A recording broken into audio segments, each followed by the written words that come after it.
Myntri Tnat Koit Khiah ikong Amprin Lingdo and Negasni la Bthah igi Paitbah ban boot igi Kyndon balabut ke Sorkar halo ke jing Khiah ke jing bam do kum ke dok kha ke dok snyang ba dok masi la ban pen kan mau hang ni ba ke Sorkar ke lamana bandi ke dok kha balawan ra na shabar ke jala na ke Bthah khatsan sngi hadian balalap ya ke jing don jong ke dawai formalin ha ki dok kha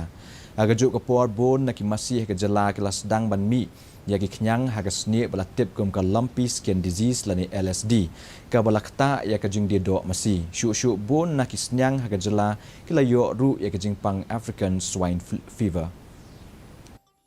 The duty of the government is to take the advisory of various line departments that are saying that there are certain diseases that could be dangerous for the consumption of meat of certain animals in our community and society.